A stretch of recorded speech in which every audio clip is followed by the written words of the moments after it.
কুণাল ঘোষের মন্তব্য সামনে এসেছে। তিনি বলছেন শেখ শাহজাহানকে গ্রেফতারি নিয়ে অভিষেক বন্দ্যোপাধ্যায় সঠিক বলেছিলেন। আদালতের আইনি জটেই বিষয়টি আটকে ছিল, তার সুযোগে রাজনীতি করছিল বিরোধীরা। আজ হাইকোর্ট সেই জট খুলে পুলিশকে পদক্ষেপের অনুমোদন দেওয়ায় ধন্যবাদ। 7 দিনের মধ্যে শাহজাহান গ্রেফতার হবে, সোশ্যাল মিডিয়ায় পোস্ট কুণাল ঘোষের। অর্থাৎ এইবারে কুণাল ঘোষ কিন্তু সময় বেঁধে দিচ্ছেন যে 7 দিনের মধ্যে শেখ শাহজাহানকে গ্রেফতার করা হবে।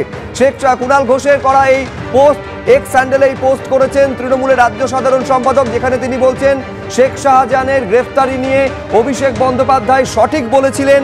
আদালতের আইনি জটেই বিষয়টি আটকে ছিল। অর্থাৎ একেবারে আদালতের আইনি জট, যে কারণে গ্রেফতার করা যাচ্ছিল না শেখ শাহজাহানকে, এই অভিযোগ কুণাল ঘোষ তার এক্স হ্যান্ডেলে তুলছেন। তার সুযোগে রাজনীতি করছিল বিরোধীরা। অর্থাৎ সেই বিরোধীদের ঘাড়ে কিন্তু ফের দোষ চাপাচ্ছেন কুণাল ঘোষ যে এই আদালতের আইনি জটের কারণে বিরোধীরা তার সুযোগ নিচ্ছিল। আজ হাইকোর্ট সেই জট খুলে পুলিশকে পদক্ষেপের অনুমোদন দেওয়ায় ধন্যবাদ। 7 দিনের মধ্যে শেখ শাহজাহান গ্রেফতার হবে। এর আগে আপনারা জানেন যে 10 দিনের মধ্যে শেখ শাহজাহান গ্রেফতার হবে যদি আদালত সেই স্থগিতাদেশ তুলে নেয়। এই কথা বলেছিলেন পার্থ ভৌমিক। আজকে বলছেন কুণাল ঘোষ, বলছেন 7 দিনের মধ্যে শেখ শাহজাহান গ্রেফতার হবে। শেখ শাহজাহানকে গ্রেফতারিতে আদালতের কোনো স্থগিতাদেশ নেই জানিয়ে দিলেন মহামান্য প্রধান বিচারপতি। রাজ্য পুলিশ, সিবিআই, ইডিকেও এই মামলায় পার্টি করার নির্দেশ দেওয়া হয়েছে। যে আইনজীবীরা তার হয়ে মামলা লড়ছেন তারা হয়তো বলতে পারবেন।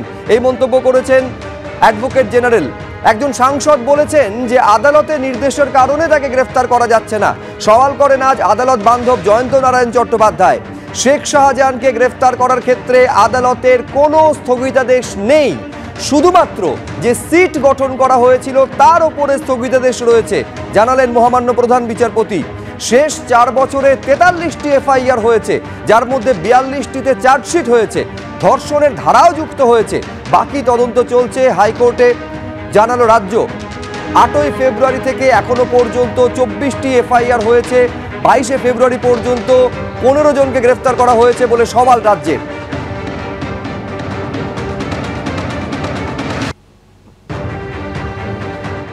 আজকে এই যে পিটিশনটা সন্দেশখালী নিয়ে যখন কোর্টের কাছে শুনানি হয়, পরিষ্কার কোর্ট বলে দিয়েছে যে কালকে আমরা যে গল্পটা শুনলাম, আজকে হেডলাইন ছিল নিউজ পেপারে যে অভিষেক ব্যানার্জি একটা অশিক্ষিত মানুষের মতন কথা বললেন যে কোর্ট নাকি শাহজাহানকে শিল্ডিং করেছে, সেই জন্য উনি অ্যারেস্ট হচ্ছেন না। সেটা কোর্ট আজকে একদম কমপ্লিটলি ক্ল্যারিফাই করে দিয়েছে যে এই ধরনের কোনো স্টে নেই।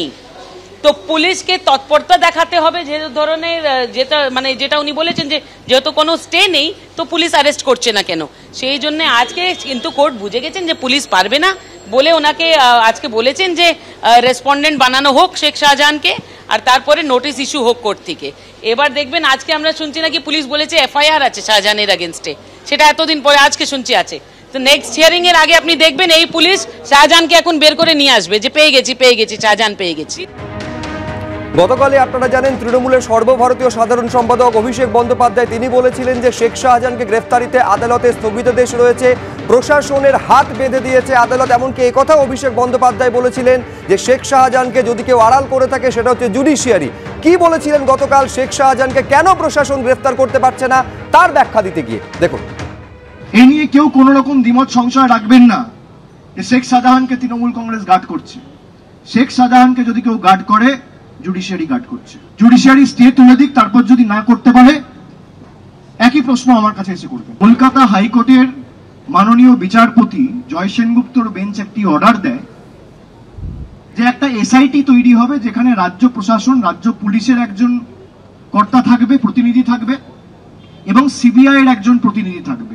ইডি অ্যাপিল করে মাননীয় হাইকোর্টের প্রধান বিচারপতির বেঞ্চে অ্যাপিল করে তারা স্টে চায়, এবং ইডির অ্যাপিল অনুযায়ী কলকাতা হাইকোর্টের প্রধান বিচারপতির বেঞ্চ সেই স্টে মঞ্জুর করে।